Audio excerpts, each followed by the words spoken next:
السلام علیکم and welcome to our channel novels by Hassan Kamal. میں ہوں آپ کی ہوسٹ فاطمہ. کیسے ہیں پیارے ریڈرز؟ امید کرتی ہوں خیریت سے ہوں گے. تو میں حاضر ہوئی ہوں ناول شمس الحیا کی ایپیسوڈ 12 لے کر. تو آئیے بغیر کسی تاخیر کے شروع کرتے ہیں. بریرہ، آپ کو نہیں لگتا اس کی والدہ کو کال کر کے بتانا چاہیے؟ تابش رومان کو دیکھ آہستگی سے بریرہ سے کہنے لگا. ساتھ ہی اس نے چائے کا ایک سپ لیا. نہیں، اس کی ضرورت نہیں. تابش کی بات سنتے ہی اس کے ہاتھ ٹھنڈے پڑے. کیسے بتائے اسے کہ رومان کی والدہ کے کانوں تک وہ کوئی خبر نہیں پہنچا سکتی، چونکہ پورے 30,000 روپے لیتی ہے وہ اس کی ہر کرتوت چھپانے کے. اگر اب وہ انہیں بتاتی ہے تو انہوں نے سب سے پہلے اسی کا گلا پکڑنا ہے کہ وہ اتنے مہینوں سے ان سے کیوں جھوٹ بول رہی تھی کہ رومان نے ڈرگز لینا چھوڑ دیے ہیں بالکل. اور کیا ہی ہو جائے گا شکایت کرنے سے؟ رومان نے کسی صورت سدھرنا نہیں ہے، الٹا اس کے 80,000 بھی مر جائیں گے. کیوں؟ تابش کے لہجے میں الجھا پن بھی تھا اور احتجاج بھی. اس کی والدہ ملک سے باہر گئی ہوئی ہیں نا، وہ آتی ہیں تو میں انہیں بتا دوں گی. ابھی بتاؤں گی تو بیچاری پریشان ہو جائیں گی. پھر یہ تو اب خطرے سے باہر ہے. چائے کے کپ کے اوپری حصے پر اپنی شہادت کی انگلی آہستگی سے رگڑنے والے انداز میں گھماتے ہوئے وہ نظریں جھکا کر بات بنانے لگی.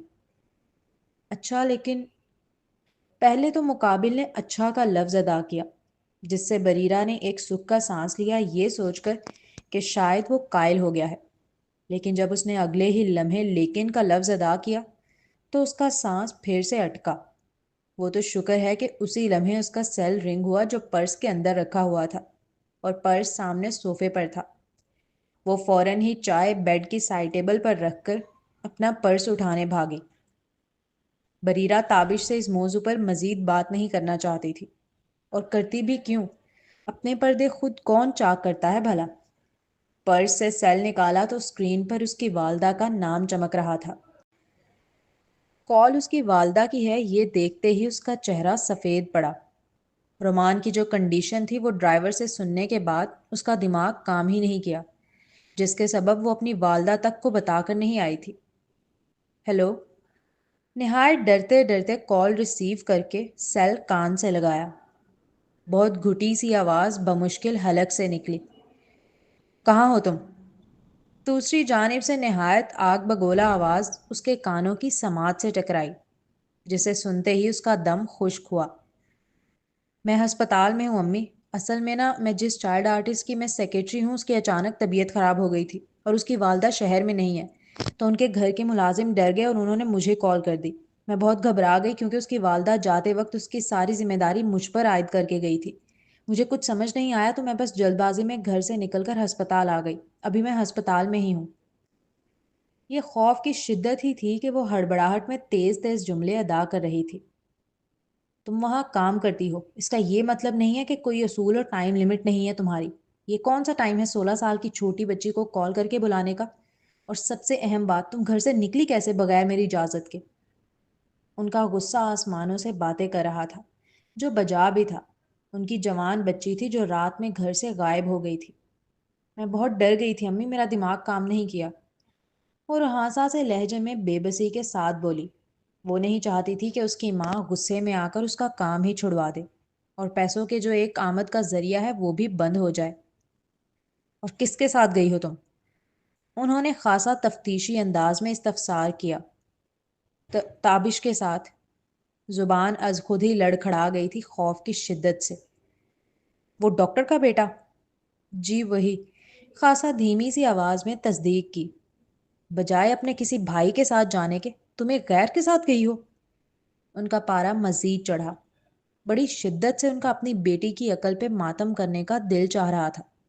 اور گھر بیٹھے ماں باپ کیا جانے کہ جب ایک بیٹی کمانے کے لیے نکلتی ہے تو وہ کیا کچھ برداشت کرتی ہے، کیا کچھ فیس کرتی ہے. ابھی وہ اپنی ماں کو بتا دے کہ وہ جس لڑکے کے ساتھ ہے وہ ڈرگز لیتا ہے، شراب پیتا ہے، سگریٹ پیتا ہے، اور شاید ہی ایسی کوئی برائی ہو جو اس لڑکے میں نہ ہو، تو کیا اس کی ماں اسے یہ جاب کرنے دے گی؟ اس کی ماں مرتی مر جائے گی لیکن اسے یہ کام کرنے نہیں دے گی.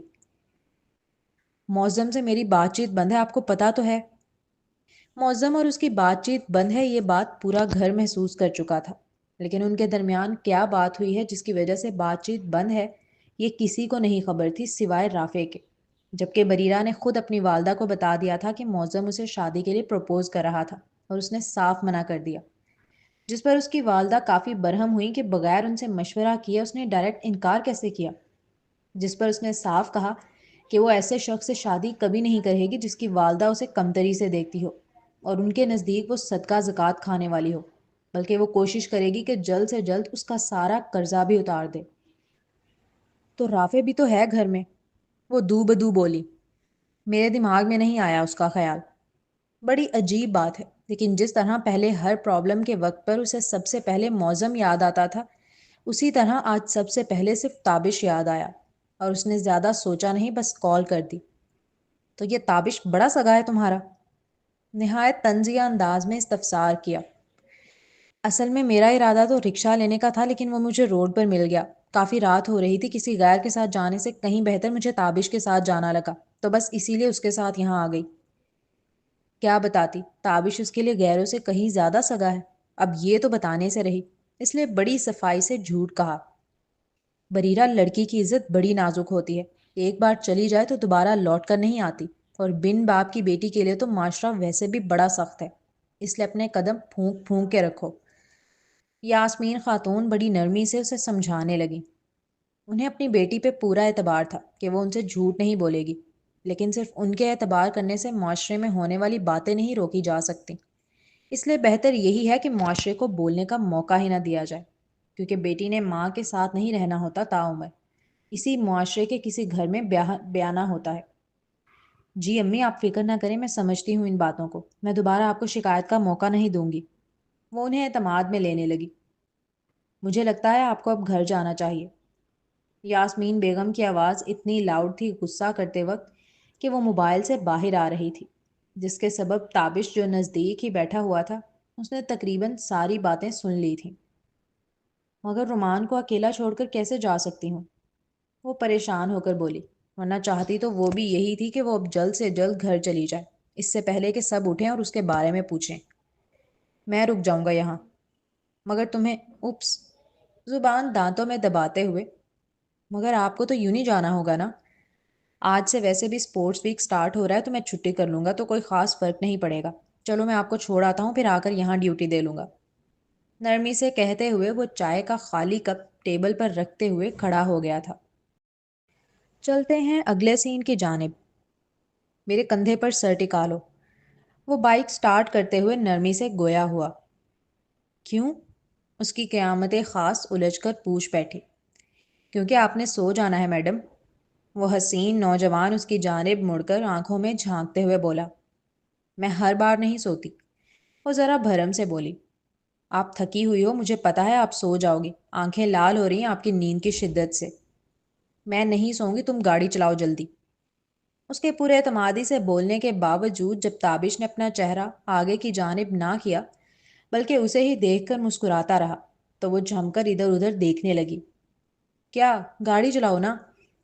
3-4 منٹ تک وہ اس کی نظروں کی تپش کو اپنے چہرے پہ محسوس کرتی رہی، اور پھر آخر کار مجبور ہوئی اسے ٹوکنے پر۔ بتا رہا ہوں، اگر آپ سوئی نا تو سزا کے طور پر آگے ٹینکی پہ بٹھا کے لے جاؤں گا اگلی بار۔ اس کی دھمکی سنتے ہی وہ زور سے ہنسی۔ نہیں سوؤں گی بابا، ایک بار سو گئی غلطی سے، اس کا مطلب یہ تھوڑی ہے بار بار سوؤں گی، اور پھر اگر سوتے ہوئے خراٹے لیے تو، اور تابش نے انہیں سن لیا تو، اللہ اللہ کتنا امبیرسنگ ہو جائے گا۔ پریرا نے اپنے دل میں سوچ کر آنکھیں میچتے ہوئے سر جھٹکا۔ دیکھتے ہیں۔ وہ کسی صورت نہیں مان رہی تھی کہ وہ سو جائے گی، جبکہ تابش اس کی آنکھیں دیکھ رہا تھا جو نیند میں جھومتی ہوئی الگ ہی معلوم ہو رہی تھی۔ اپنی بات کہتے ہی اس نے مڑ کر گاڑی سٹارٹ کی۔ گاڑی سٹارٹ ہوئے 5 منٹ بھی نہیں گزرے ہوں گے کہ ٹھنڈی ہوا کے ڈائریکٹ چہرے پر لگنے کے سبب اس قیامت خاص کی آنکھیں جو پہلے ہی نیند میں جھوم رہی تھیں بالکل بند ہونے لگیں۔ چونکہ وہ بڑے بھرم سے کہہ چکی تھی کہ وہ نہیں سوئے گی، اس لیے بمشکل آنکھیں کھول کر رکھیں، مگر نیند پر کہاں زور چلتا ہے؟ مانا دماغ اس کا جاگ رہا تھا کہ اسے نہیں سونا، لیکن آنکھیں تو کب کا دھوکہ دے چکی تھیں، اسے خبر بھی نہیں ہوئی تھی، اور اس کا چہرہ تابش کی کمر سے لگ چکا تھا۔ مقابل نے جیسے ہی محسوس کیا کہ اس کی کمر سے بریرہ کی پیشانی مس ہوئی ہے، ویسے ہی اس نے بائک مسکراتے ہوئے آہستہ کر لی، مگر صرف 2 منٹ۔ اس کے بعد اس نے محسوس کیا کہ اس آفت جاں نے فوراً اپنا سر ہٹایا ہو۔ یہی عمل اس نے 2 3 بار دہرایا، یہاں تک کہ تابش نے بائک روک دی۔ جب نیند کا غلبہ زیادہ ہوتا تو اس کا سر نیچے کی جانب جھکتا تو تابش کی کمر سے ٹکرا جاتا، اور جیسے ہی اس کا دماغ کام کرتا کہ اسے سونا نہیں ہے، ویسے ہی وہ فوراً سیدھی ہو کر بیٹھ جاتی۔ اب تابش نے پلٹ کر دیکھا تو بریرہ کی آنکھیں بند تھیں، اور اس پہ نیند کا اتنا غلبہ تھا کہ اس کا سر نیچے کی جانب جھکنے لگا۔ اس لمحے جب اس کا چہرہ نیچے کی جانب جھکنے لگا تھا تو تابش نے فوراً ہی اپنی شہادت کی انگلی اس کی پیشانی پر ٹکا کر اسے ہلکا سا اونچا کیا۔ اس کے اس عمل کے باوجود بھی بریرہ کی آنکھ نہیں کھلی تھی، جس کے سبب وہ حسین نوجوان اسے بیٹھے بیٹھے سوتا دیکھ کر مسکرا رہا تھا۔ وہ کیوٹ لگ رہی تھی، بہت زیادہ کیوٹ، اور پھر نظر سرایت کرتے کرتے اس کے خوبصورت ہونٹوں پہ جا ٹھہری۔ اگلے ہی پل تابش نے اپنے نچلے ہونٹ کو بڑی زور سے دانتوں میں دبایا۔ وہ قیامت خاص اس کے نازک دل کی سپیڈ بڑھا رہی تھی۔ دیوانوں کی طرح 3 4 لمحوں تک یوں ہی بیٹھ کے دیکھتا رہا اسے۔ میں نہیں سو رہی۔ دوبارہ اچانک آنکھ کھلنے پر وہ فوراً سیدھی ہو کر بولی، اور اس کا بجلی کی پھرتی سے کیا گیا یہ عمل تابش کو ہنسنے پر مجبور کر گیا۔ وہ تو نظر آ ہی رہا ہے میڈم۔ اس کی بات سنتے ہی بریرہ تھوڑا شرمندہ سا ہوئی۔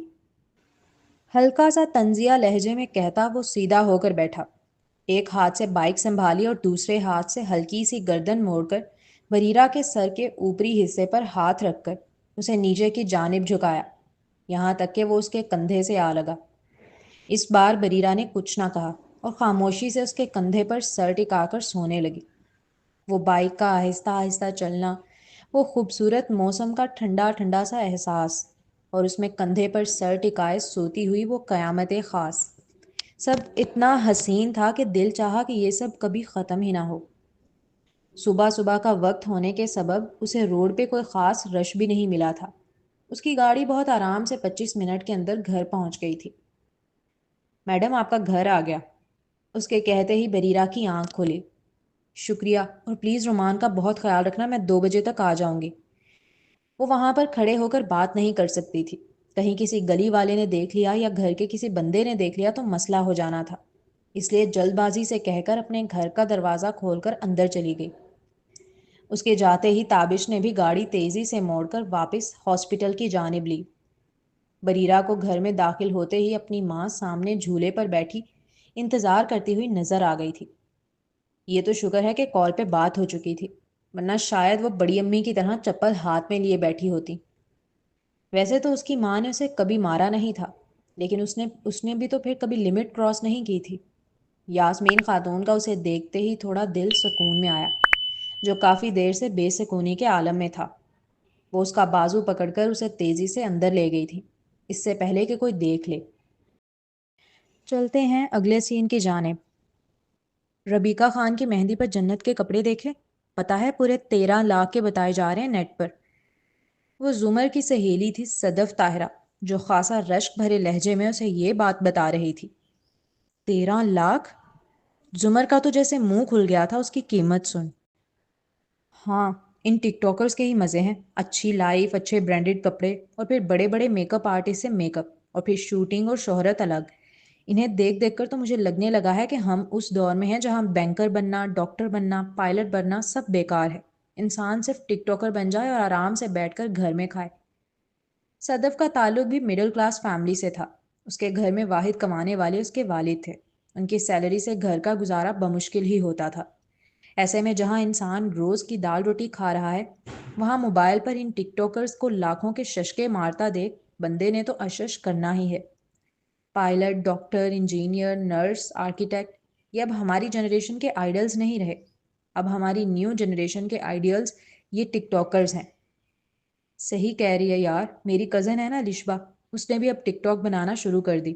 اس کے فالوورز اتنی تیزی سے بڑھ رہے ہیں کہ میں بتا نہیں سکتی، اور جتنے اس کے فالوورز بڑھ رہے ہیں اتنا ہی اس کا ایٹیٹیوڈ بھی آسمانوں سے باتیں کر رہا ہے۔ اس بار ہمارے یہاں دعوت میں آئی تو کمپلیٹلی چینج پرسنالٹی لگ رہی تھی۔ زمر فوراً بولی۔ اس کے نزدیک الشبا میں بڑا غرور آ گیا تھا تھوڑے سے فالوورز آتے ہی۔ اگر تمہاری کزن ٹک ٹاکر بن رہی ہے تو تم بھی بن جاؤ، اچھا ہے، مزے آ جائیں گے تمہارے، بڑے بڑے برانڈ کے ساتھ کام کرنے کا موقع ملے گا۔ اور جیسے ان ڈراموں فلموں کے ہیرو ہیروئن کو ہوائی روزیوں کا مسئلہ ہوتا ہے کہ کبھی کام ہے کبھی نہیں، ایسا بھی کوئی معاملہ نہیں ہوگا۔ تمہارے پاس تو سال میں 365 دن کام رہے گا، کام نہ بھی ہو تو بھی کوئی مسئلہ نہیں۔ یوٹیوب پر ان ٹک ٹاکرز کے ولاگ سب سے زیادہ دیکھے جاتے ہیں، شادی، فیملی فنکشنز، بچہ، ڈیورس، سب ان کے کانٹینٹ ہیں، یہاں تک کہ صبح اٹھنا اور دانت برش کرنا بھی۔ صدف تو جیسے بڑی انسپائر ہوئی بیٹھی تھی ان لوگوں سے۔ یار خوبصورت چہرہ تو ہے میرے پاس، چاہوں تو چھٹی کر دوں ان سارے ٹک ٹاکرز کی کچھ ہی مہینوں میں، مگر رافع بہت ہنگامہ مچائے گا، وہ نہیں بننے دے گا مجھے۔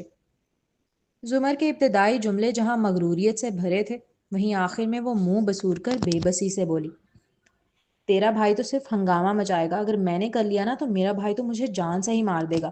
سوچتی ہوں ان ٹک ٹاکرز کے باپ بھائیوں میں غیرت نہیں ہوتی، یا ہمارے والے ہی کچھ زیادہ لے کر پیدا ہو گئے ہیں۔ ابھی وہ دونوں باتیں کر ہی رہی تھی جب طیبہ نے آ کر انہیں جوائن کیا۔ تم لوگ ان ٹک ٹاکرز کو چھوڑو، میرا نیا موبائل چیک کرو۔ طیبہ نے آتے ہی اپنا نیا آئی فون ان دونوں کے سامنے کیا۔ واو، آئی فون 16 پرو میکس، یہ تو تقریباً 6 لاکھ کا ہے یار۔ زمر اور صدف کی تو جیسے آنکھیں حیرت کے سبب باہر ابل آنے کو ہوئیں اس کا آئی فون دیکھتے ہی۔ اتنا مہنگا موبائل کس نے دلایا؟ زمر پوچھے بغیر نہ رہ سکی۔ طیبہ بھی انہی کی طرح تھی، ایک مڈل کلاس فیملی سے تعلق رکھنے والی لڑکی۔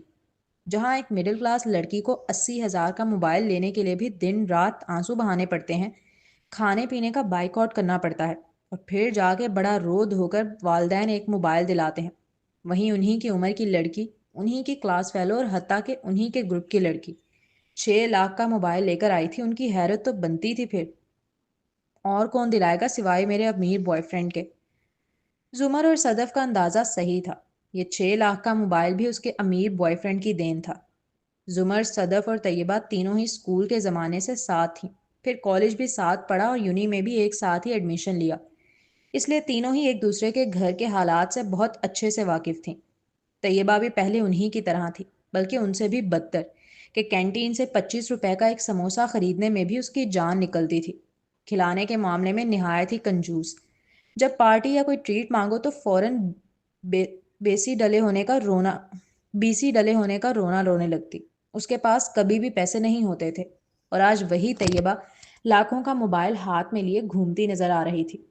اور ایسا نہیں تھا کہ اس کے والد کی سیلری بڑھ گئی ہو یا اس کے بھائی کو کوئی اچھی جاب مل گئی ہو، بلکہ اسے ایک امیر زادہ مل گیا تھا اسنیپ پر، جس کی گرل فرینڈ بننے کے بعد سے اس کا پورا طرز زندگی ہی تبدیل ہو گیا تھا۔ اپنے موبائل اور پرس تو وہ اب ایسے بدلتی تھی جیسے لوگ کپڑے بدلتے ہیں، ساتھ ہی برانڈڈ کپڑے اور سینڈلز بھی اسے لوگوں کی توجہ کا مرکز بنائے رکھتے۔ چونکہ یونی کے لوگ اس کا بیک گراؤنڈ نہیں جانتے تھے، اس لیے اسے کوئی امیر زادی ہی سمجھتے۔ مزے ہیں تیرے تو، صدف رشک بھرے لہجے میں گویا ہوئی۔ تو بھی لے لے، کس نے روکا ہے؟ تم ہی لوگوں کو یوں غریبوں کی طرح زندگی گزارنا اور ہر چیز کے لیے رو رو کر گھر والوں سے منتیں کرنا پسند ہے، تو میں کیا کر سکتی ہوں؟ ورنہ دوست ہونے کے ناطے میں نے تو تمہیں کتنی بار مشورہ دیا ہے کہ پھنسا لو تم بھی ایک امیر بچہ۔ طیبہ کی بات سنتے ہی صدف نے تو فوراً نفی میں سر ہلایا، جبکہ زمر اس کے 6 لاکھ کے موبائل سے خاصا متاثر ہو کر اب سوچ میں پڑ گئی تھی۔ تو ایسے بول رہی ہے جیسے امیر بچے پیڑ پر لگے ہیں کہ ہم جا کے بس توڑ لیں۔ زمر منہ بسور کر بولی، ہاں پیڑ پر نہیں لگے ہوئے، مگر سنیپ اور انسٹا پر لگے ہیں۔ وہ اسمارٹ مسکراہٹ ہونٹوں کے کناروں پر سجائے بولی، آج کے دور میں ایک امیر لڑکا ڈھونڈنا اتنا مشکل بھی نہیں ہے جتنا تم ہوا بنا کر بیٹھی ہوئی ہو۔ اب طیبہ خاصا لاپرواہی سے بول رہی تھی، اگر وہ ایک امیر کلاس کا ہائی پروفائل بندہ ہے تو پھر وہ مجھ جیسی ایک مڈل کلاس لڑکی میں کیوں انٹرسٹ لے گا؟ اس کی تو اپنی کلاس کی اتنی لڑکیاں اس کے ارد گرد موجود ہوں گی۔ وہ زمر ہی تھی جو خاصا دلچسپی لے رہی تھی اب اس معاملے میں۔ تو سٹارٹنگ میں مت بتانا کہ تم ایک مڈل کلاس فیملی سے ہو، اس کے سامنے ایٹیٹیوڈ میں رہنا۔ طیبہ کے پاس جیسے ہر سوال کا جواب تھا، وہ بہت ایکسپیرینس شدہ لگ رہی تھی اس معاملے میں۔ انسٹا پر ہماری پروفائل دیکھ کر اسے خود ہی پتہ چل جائے گا۔ زمر ناگواری سے سر جھٹکتے ہوئے بولی، جیسے مقابل نہایت بے وقوفانہ بات کر رہی ہو۔ تبھی تو میں اسنیپ چیٹ کا مشورہ دیتی ہوں، وہاں کسی کو پتہ نہیں چلے گا کہ مڈل کلاس ہو یا ہائی پروفائل۔ اور ہمیں یہ کیسے پتہ چلے گا کہ سامنے والا ہائی پروفائل ہے یا نہیں؟ بات کر کے، اور کیسے؟ لڑکے امیر لڑکیاں نہیں ڈھونڈ رہے ہوتے، وہ صرف لڑکیاں ڈھونڈ رہے ہوتے ہیں، تو وہ آپ کو خود بتا دیں گے کہاں رہتے ہیں، کیا عمر ہے، کیا کام کرتے ہیں، سب کچھ۔ سمجھ لو سمندر ہے، تھوڑا گہرائیوں میں اترنا پڑے گا۔ کوئی نہ کوئی سیپی ضرور ملے گی جس میں بیش قیمتی موتی ہو۔ مجھے بھی تو ملی نا۔ طیبہ کی ایک ایک بات زمر بہت سنجیدگی سے سنتی رہی، یہاں تک کہ کلاس کے دوران بھی اس کے دماغ میں طیبہ کی باتیں ہی چلتی رہیں۔ بس ایک بوائے فرینڈ ہی تو بنانا تھا، اور کیا کچھ نہیں مل جائے گا اس کے بدلے اسے؟ ایک عیش و آرام کی زندگی، برانڈڈ کپڑے، جیولری، بیگ، موبائل، پھر 20-30 ہزار کے لیے ماں کے سامنے رونا نہیں پڑے گا، دادی سے منتیں نہیں کرنی پڑیں گی، معظم بھائی کے تلے نہیں کرنے پڑیں گے۔ یہ سوچیں اب گھر آنے کے بعد بھی اس کا پیچھا نہیں چھوڑ رہی تھی۔ مغرب کی اذان کا وقت تھا۔ وہ یوں ہی چائے کا کپ لے کر ٹیرس پر کھڑی تھی کہ اسے بریرہ تابش کے ساتھ بائک پر آتی نظر آئی۔ گلی کے سب سے خوبصورت اور امیر گھر کے لڑکے کے ساتھ بریرہ کو دیکھ ایک آگ سی لگ گئی تھی سینے میں۔ تابش اس کے بھائی کا دوست تھا، خوبصورت بھی وہ زیادہ تھی، مالی حالات بھی ان کے اچھے تھے، لیکن تابش کو پھر بھی بریرہ لے اڑی۔ اسے تو پھر جلنا ہی تھا۔ وہ نہیں بھولی تھی کہ کیسے تابش رات میں اسے مکمل اگنور کرتا رہا، سامنے بیٹھ کر بھی۔ جب بریرہ جیسی کا بوائے فرینڈ ہو سکتا ہے تو وہ رکھے تو کیا برائی؟ بس اس خیال کا آنا تھا کہ اسے ایک جسٹیفیکیشن مل گئی ذہنی طور پر کہ ایک امیر لڑکا پھنسانے کی۔ اس کے بعد کیا تھا؟ چائے کا کپ لے کر تیزی سے اپنے کمرے کی جانب گئی، دروازہ اندر سے لاک کیا اور سیل لے کر بیٹھ گئی۔ اسنیپ چیٹ پر اسے پہلے سے ہی کافی لڑکوں نے ایڈ کر رکھا تھا، لیکن اس نے کبھی ایڈ نہیں کیا، مگر آج اچھی پروفائل پک دیکھ کر 2 لڑکوں کو اس نے ایک ساتھ ہی ایڈ کر لیا تھا، اور بس ایڈ کرنے کی دیر تھی، دوسری جانب سے فوراً میسیجز آنے لگے، جیسے وہ انتظار میں ہی بیٹھے ہوں۔ اب اگلا سین۔ اس کا گلا خشک ہو رہا تھا۔ پیاس کی شدت سے جب اس نے آنکھ کھولی تو سامنے ایک انجان چہرے کو بیٹھا پایا۔ وہ لڑکا قریب ہی چیئر پر بیٹھے بیٹھے سو رہا تھا۔ اس نے کمرے میں نظر دوڑائی تو خود کو ہسپتال کے کمرے میں پایا۔ کچھ لمحوں تک تو اس کا دماغ کام ہی نہ کیا، اور پھر آہستہ آہستہ اسے یاد آنے لگا۔ کل رات کا واقعہ یاد آنے پر دل میں شدید درد کی لہر اٹھی۔ وہ آہستگی سے اٹھ کر بیٹھا۔ اسے نہیں پتا تھا کہ سامنے بیٹھا لڑکا کون ہے، شاید کوئی فین ہو جو اسے ہسپتال لے آیا ہو۔ یہی سوچ کر اس نے کوئی خاص اہمیت نہ دی تابش کو، اور خود ہی برابر کے ٹیبل پر رکھے جگ سے پانی نکال کر پی لیا۔ وہ دوبارہ لیٹنے ہی لگا تھا جب اس سوتے ہوئے لڑکے کی گود میں اس نے سیل دیکھا، جس پر واٹس ایپ کے میسیجز کے نوٹیفیکیشن شو ہو رہے تھے۔ اسے دیکھ کر محسوس ہوا کہ وہ میسیج پر بات کرتے کرتے سو گیا ہے۔ دوسری جانب سے مسلسل میسیجز آ رہے تھے، لیکن وہ تو سو چکا تھا۔ کافی دیر تک رومان جاگتا رہا، اور اس دوران اس لڑکے کا موبائل ہر تھوڑی دیر بعد وائبریٹ ہوتا رہا۔ اتنا تو اسے اندازہ ہو گیا تھا کہ کوئی لڑکی ہے، ورنہ رات کے 3 بجے کون میسیج پر میسیج کرتا ہے؟ اس طرح رات بھر میسیجز پر میسیجز کرنے کی عادت اس کی تھی، جبکہ دوسری جانب اینا سو جایا کرتی تھی۔ یہ یاد آنے پر اس کے دل کو شدید بھاری پن محسوس ہونے لگا۔ اسے لگا وہ لڑکا جو سامنے بیٹھا ہے وہ بھی قدردان اور وفادار نہیں ہے، جیسے اینا نہیں تھی، کیونکہ اگر ہوتا تو کبھی اس لڑکی کو یوں بے قرار چھوڑ کر آرام سے نہ سوتا، جیسے اینا اسے چھوڑ کر سو جایا کرتی تھی۔ اسے شدید غصہ آیا اس لڑکی پر جو پاگلوں کی طرح میسیج پر میسیج کیے جا رہی تھی، اور وہ غصہ کہیں نہ کہیں اس سے زیادہ خود پر تھا کہ وہ بھی بالکل اسی طرح میسیج کیا کرتا تھا اینا کو۔ اپنے اسی غصے اور چڑچڑاہٹ میں وہ بیڈ سے اترا، اور تابش کا موبائل جو گود میں رکھا تھا اسے اٹھا لیا، اور اگلے ہی لمحے جس نمبر سے سب سے زیادہ نوٹیفیکیشن آ رہے تھے واٹس ایپ کے، اسے کلک کیا۔ اس پہ کوئی پاس ورڈ نہیں لگا تھا، اس لیے فوراً ہی واٹس ایپ آن ہو گیا، اور بریرہ کی چیٹ اب اس کے سامنے تھی۔ اس نے چیٹ پڑھنے کی زحمت نہ کی، بس کال ملائی اس نمبر پر جو آفت کی پڑیا کے نام سے سیو تھا۔ دوسری جانب سے وہ سیل ہاتھ میں ہی لیے بیٹھی تھی، کال آنے پر فوراً ریسیو کی۔ ابھی وہ کچھ کہتی، اس سے پہلے ہی دوسری جانب سے بن بادل برسات شروع کر دی تھی رومان نے۔ تم پاگل ہو، بے وقوف ہو، عقل نہیں ہے تمہارے اندر؟ تمہیں نظر نہیں آ رہا کہ وہ تمہارے میسیجز کو اگنور مار کر آرام سے سو گیا ہے؟ اسے پرواہ تک نہیں ہے تمہاری، وہ کوئی قدر نہیں کرتا تمہارے جذبات کی، تمہارے احساسات کی، تمہارے خیالات کی، تمہارے خوابوں کی، تمہاری باتوں کی۔ وہ صرف ایک سیلفش ہے جو ٹائم پاس کر رہا ہے تم سے۔ جب اسے تم سے کوئی بہتر ملے گا تو چھوڑ دے گا تمہیں، بلکہ بہتر نہ بھی ملے تو دل بھر جانے پہ چھوڑ دے گا۔ یہ سیلفش لوگ ایسے ہی ہوتے ہیں، انہیں اپنے علاوہ کسی سے مطلب نہیں ہوتا۔ تم اپنا دل گردہ جان سب نکال کے بھی اگر ان کے سامنے رکھ دو نا تو بھی انہیں فرق نہیں پڑتا. وہ بھرا بیٹھا نوجوان تو بس نان سٹاپ شروع ہو گیا تھا. رومان کی آواز بریرہ نہ پہچانے یہ کہاں ممکن، لیکن یوں آدھی رات کو وہ تابش کے موبائل پر کیا بکواس کیے جا رہا تھا؟ اگر تابش سو گیا ہے تو یہ بات آرام سے بھی تو بتا سکتا تھا. فالتو کتنی بک بک کیوں کر رہا تھا اس کے خلاف؟ تابش کل پوری رات کا جاگا ہوا تھا، پھر رومان کی پورے دن بیٹھ کر اسی نے ڈیوٹی دی، ساتھ ہی بریرہ کو بھی لے کر آنا اور چھوڑ کر آنے کا کام سر انجام دیا. ایسے میں بیچارہ رات کے 3 بجے تھک ہار کر اگر بات کرتے کرتے سو گیا تھا تو اس میں اس بیچارے کا بے قدرہ اور سیلفش ہو جانا کہاں سے ثابت ہو گیا؟ وہ بھی انسان ہے، مشین تھوڑی کہ 24 گھنٹے جاگتا رہے. رومان کی دھواں دار گاڑی کسی بھی اسٹیشن پر رکنے کے لیے مانو جیسے تیار نہ ہو. مجبوراً بریرہ نے کال ڈسکنیکٹ کر کے ہی اپنے کانوں کی جان چھڑائی، جسے سنا سنا کر وہ پکا چکا تھا بالکل. سامنے ہوتا تو یقیناً ایک دو تو ٹکا کر کان کے نیچے لگا ہی دیتی وہ اس وقت اس کے. اگر بریرہ کی جگہ کوئی اور لڑکی ہوتی اور اسے علم نہ ہوتا کہ تابش اس وقت بیٹھ کر ہسپتال میں ایک مریض کی ڈیوٹی دے رہا ہے تو یقیناً رومان بابا نے باتیں سنا سنا کر اس کا بریک اپ کروا ہی دینا تھا. پاگل ہے بالکل یہ تو، گدھا کہیں کا. کال ڈسکنیکٹ کرنے کے بعد سیل کی اسکرین کو دیکھتے وہ منہ بسور کر بڑبڑائی. تم بغیر بتائے کیسے جا سکتے ہو ٹرپ پر؟ پتا ہے میں کتنا پریشان تھی، اوپر سے تم فون نہیں اٹھا رہے تھے. بس اس کے کال ریسیو کرنے کی دیر تھی کہ دوسری جانب سے عروج بیگم برس پڑی. موم میں بچہ نہیں ہوں جو آپ کو ایک ایک چیز کی ڈیٹیل دوں، سو پلیز کول ڈاؤن. وہ خاصا لاپرواہی سے بولا. ساتھ ہی اس نے سامنے کی جانب دیکھا جہاں بریرہ ڈاکٹر سے دوائیوں کے متعلق بات کر رہی تھی. صبح جب اسے ہوش آیا تو بریرہ کو ہی اپنے سامنے پایا اس نے. وہ رات والا لڑکا تو غائب تھا اب. وہ ابھی بھی عروج بیگم سے بات نہ کرتا اگر بریرہ نے زبردستی سیل اس کے ہاتھ میں نہ پکڑایا ہوتا جس پہ اس کی والدہ کی مسلسل کالز آ رہی تھیں. پہلے ڈرائیور نے عروج بیگم کو یہی بتایا کہ رومان پارٹی کر رہا ہے اور لیٹ نائٹ اس کی پارٹی چل رہی ہے. جب دوسری صبح سے جب رومان نے ان کا سیل نہیں اٹھایا تو انہوں نے بریرہ کو کال کرنا شروع کر دی.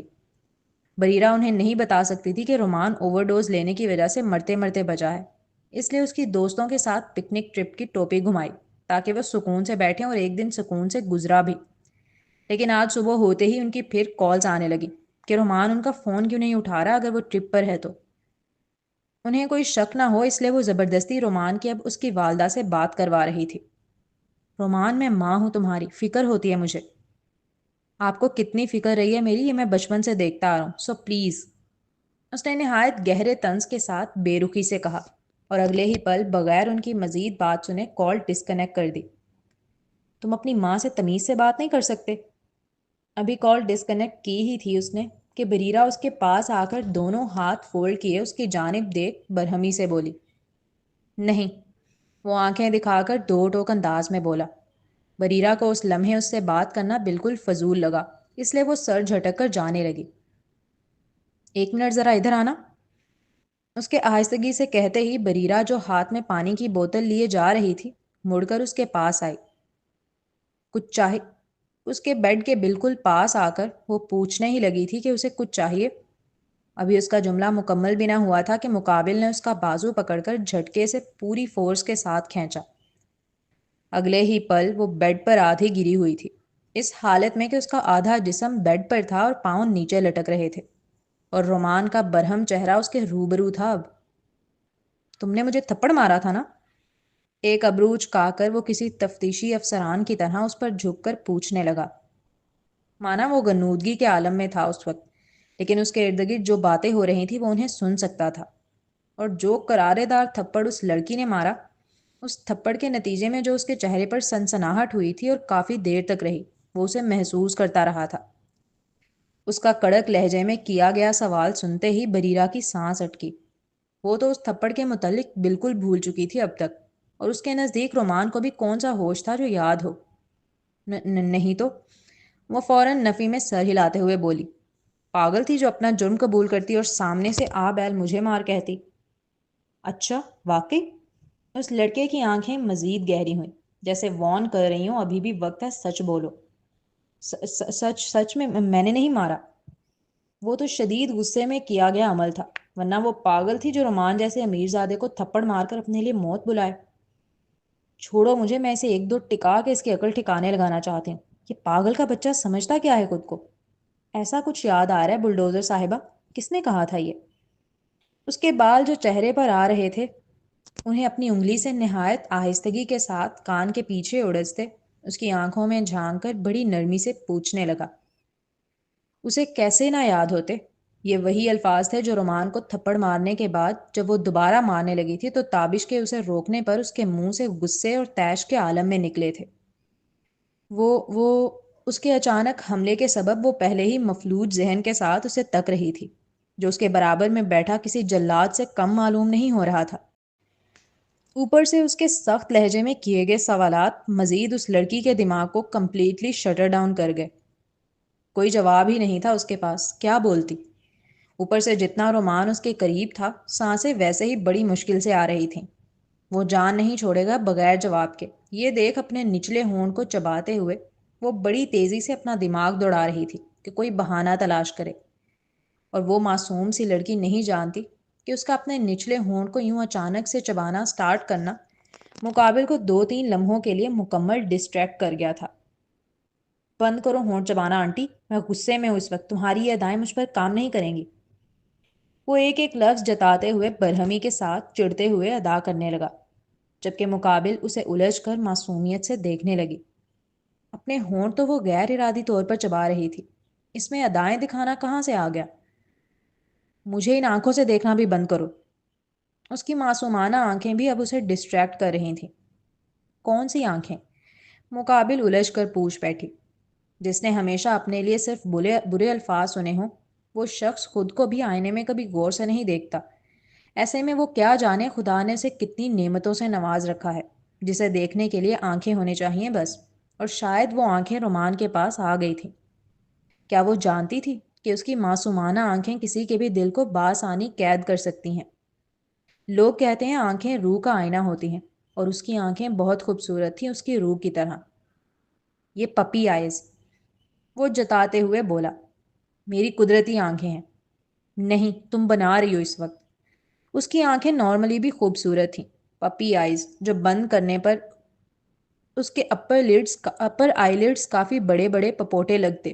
سامنے سے دیکھنے والے کو کہ گمان ہوتا جب وہ کھولے گی تو پتہ نہیں کتنی بڑی آنکھیں نکلیں گی، لیکن جب بریرہ آنکھیں کھولتی تو چھوٹی آنکھیں ظاہر ہوتی، وہ بھی اندر کی جانب ہلکی سی دھنسی ہوئی سیاہ رنگ کی، لیکن ان میں گھنی پلکوں کا بار چھاؤں کرتے ہوئے نظر آتا جو اس کے حسن کو مزید اضافہ دیتا. اور جب اتنی حسین آنکھوں میں وہ معصومیت کے عنصر کو شامل کرتی تو مانو ان کے حسن کو دوبالا کر دیتی. اور رومان کے نزدیک اس لمحے وہ دانستہ طور پر یہ عمل کر رہی تھی. وہ اتنی معصوم ہے نہیں جتنی بن کے دکھا رہی ہے. میں نہیں بنا رہی، میری نیچرل ایسی ہیں، اور اب ہٹو مجھ پر سے. بریرہ کو تو موقع چاہیے تھا بات گل کرنے کا. اب مقابل خود ہی تھپڑ والے موضوع سے ہٹ گیا تھا تو وہ پاگل تھوڑی تھی جو موقع سے فائدہ نہ اٹھاتی. فوراً ہی اپنے ہاتھ اس کے سینے پر مار کر خود پر سے دور دھکیل کر بجلی کی پھرتی سے بیڈ سے اتر کر کھڑی ہوئی. 1 منٹ، تم بھاگ کہاں رہی ہو؟ ادھر آؤ، ابھی ہمارا حساب کلیئر نہیں ہوا. بریرہ نے بھاگتے ہوئے پیچھے سے اس کی آواز کو آتے سنا. اب اگلا سین. یار کیا باڈی ہے، لڑکیاں آج کل انہی پہ مر رہی ہیں، ہمارے جیسوں کو تو کوئی دیکھتا بھی نہیں ہے. وہ انسٹاگرام چلا رہا تھا جب اس کی فیڈ پر ایک کے بعد ایک جم کی ریل آنے لگی.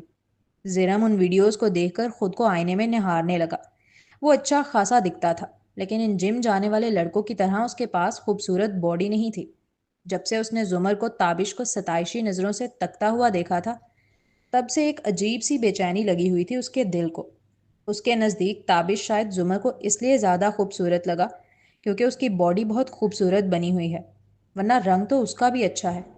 یہی سوچ کر اب وہ ایسی ریلز دیکھ رہا تھا جن میں اسے جلد سے جلد باڈی بنانے کے متعلق انفارمیشن ملے. اس نے سوچ لیا تھا کل سے وہ بھی جم جوائن کرے گا. زمر نے اسے براہ راست نہیں کہا تھا کہ اس نے تابش کی باڈی دیکھ کے اسے پسند کیا ہے. یہ بات خود زرم نے ایزیوم کر لی، کیونکہ جینزی یوتھ میں آج کل لک کو لے کر لڑکوں میں بھی obsession دیکھنے کو ملتا ہے.